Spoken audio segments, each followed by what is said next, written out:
കഴിഞ്ഞിട്ടില്ല, ഇനിയും തൊട്ടാണ് പ്രിപ്പറേഷൻ തുടങ്ങുന്നത് എന്നുള്ളവർക്ക് വേണ്ടി മാത്രമാണ്. ഓക്കെ, അവർക്ക് വേണ്ടി മാത്രം. ഓക്കെ, അപ്പോൾ എന്താണെന്ന് വെച്ചാൽ ഇനിയിപ്പം ഏകദേശം ഒരു മാസമൊക്കെ ഒരു മാസം കഷ്ടിച്ചുണ്ടാവും ഒരു കീം എക്സാമിന്, 1.5 മാസം ഒക്കെ ഉണ്ട്.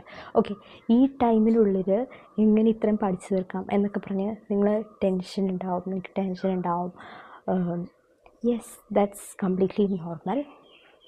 സംഭവം എന്താണെന്ന് വെച്ചാൽ നിങ്ങൾക്ക് ഒന്നാമത്തെ കാര്യം, ടെൻഷൻ അടിച്ചിട്ട് ഒരു കഥയില്ല. ഓക്കെ, നമ്മൾ ചുമ്മാ നമ്മുടെ ടൈം വേസ്റ്റ് ചെയ്യാൻ പോകുന്നേ ഉള്ളൂ. Okay, so first of all calm down.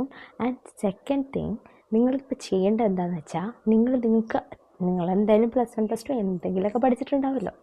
അത് വെച്ചിട്ട് പഠിച്ചത് വെച്ചിട്ട് നിങ്ങൾ പോയി ഒരു മോക്ക് ടെസ്റ്റ് കൊടുക്കുക, അല്ലെങ്കിൽ PYQ കൊടുക്കുക. ആൻഡ് അതിൻ്റെ റിസൾട്ട് വന്നിട്ട് കണ്ടിട്ട് നിങ്ങൾ ഡിപ്രസ്ഡ് ആവാതിരിക്കുക. ഓക്കെ, എന്നിട്ട് നിങ്ങൾ എന്ത് ചെയ്യുക, അത് വെച്ചിട്ട് അതിൻ്റെ അനാലിസിസ് നടത്തിയിട്ട് നിങ്ങൾക്ക് വീക്കായിട്ടുള്ള സ്ഥലങ്ങൾ ഏതാണ്, നിങ്ങൾക്ക് സ്ട്രോങ് ആയിട്ടുള്ള സ്ഥലങ്ങൾ ഏതാണെന്ന് നിങ്ങൾ തിരിച്ചറിയുക. ഓക്കെ, 2-3 മോക്ക് ടെസ്റ്റ് കൊടുക്കുമ്പോഴത്തേക്കും നമുക്ക് മനസ്സിലാവും നമ്മുടെ വീക്ക് സ്പോട്ട്സ് ഏതാണ്, നമ്മുടെ സ്ട്രോങ് സ്പോട്ട്സ് ഏതാണ്. എന്നിട്ട് നമ്മൾ എന്ത് ചെയ്യുക, നമ്മുടെ സ്ട്രോങ് സ്പോട്ട്സിൽ കോൺസെൻട്രേറ്റ് ചെയ്യുക. കാരണം ആ സ്ട്രോങ് സബ്ജക്ട്സാണ് നമുക്ക് നല്ല മാർക്ക് എത്തുന്നത്.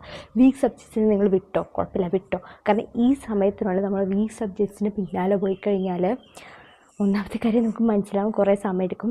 സെക്കൻഡ്, നമ്മൾ എക്സാമിന് പോയിട്ട് തെറ്റിക്കാൻ നല്ല ചാൻസ് ഉണ്ട്. ഓക്കെ, കാരണം ഇതിന് നെഗറ്റീവ് മാർക്കിംഗ് കൂടെ ഉണ്ടല്ലോ. ഓക്കെ, അപ്പോൾ അതും കൂടി നമ്മൾ ഓർത്തിട്ട് വേണം നമ്മൾ ഇതൊക്കെ ചെയ്യാൻ. ഓക്കെ, അപ്പോൾ നമ്മൾ സ്ട്രോങ് ആയിട്ടുള്ള സബ്ജക്ട്സ് നമുക്ക് മനസ്സിലാവും. നമ്മൾ എന്തിനെങ്കിലും സ്ട്രോങ് ആയിരിക്കും, ചിലതിൽ ആവറേജ് ആയിരിക്കും. അപ്പോൾ ഈ സ്ട്രോങ് ആയതും ആവറേജ് ആയ സബ്ജക്ട്സിൽ നിങ്ങൾ എന്ത് ചെയ്യുക, കോൺസെൻട്രേറ്റ് ചെയ്തിട്ട് അതിനെ ഇച്ചിരി കൂടെ സ്ട്രെങ്ത് ചെയ്തെടുക്കുക. അത് നല്ലപോലെ പഠിച്ചത് നല്ല വൃത്തിക്ക് പഠിക്കുക. Okay, and then go and write the exam. നിങ്ങൾക്കിപ്പോൾ കുറേ വീക്ക് സ്പോട്ട്സ് ഉണ്ടെന്ന് വെച്ചോ, ആ വീക്ക് സ്പോട്ട്സിൽ നിന്നും നിങ്ങൾക്ക് മനസ്സിലാവുന്നത് മാത്രം പഠിച്ചിട്ട് പോവാം. ഓക്കെ, ലൈക്ക് ഇപ്പോൾ നിങ്ങൾക്ക് ഒന്നും അറിയത്തില്ലെന്ന് വെച്ചാൽ എല്ലാം നിങ്ങൾക്ക് വീക്കാണ്. അപ്പോൾ നിങ്ങളത് പോയിട്ട് ചില ചാപ്റ്റേഴ്സൊക്കെ ഉണ്ടല്ലോ, നമ്മളൊന്ന് പഠിച്ചു കഴിഞ്ഞാൽ നമുക്കത് മനസ്സിലാവും. ഓക്കെ, മനസ്സിലാവുന്നതേ ഉള്ളൂ.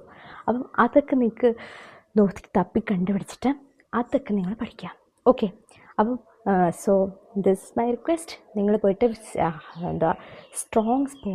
സ്ട്രോങ് ആയിട്ടുള്ള സബ്ജക്ട്സും സ്ട്രോങ് ആയിട്ടുള്ള ചാപ്റ്റേഴ്സും നിങ്ങൾ പോയി കണ്ടുപിടിക്കുക. അതിൽ നിങ്ങൾ വർക്ക് ചെയ്യുക. ആൻഡ് ആവറേജ് ആയിട്ടുള്ളതിലും നിങ്ങൾ വർക്ക് ചെയ്യുക. വീക്കായിട്ടുള്ള സബ്ജക്ട്സുകൾ നിങ്ങൾ തൊടുകയും വേണ്ട. Okay, don't touch.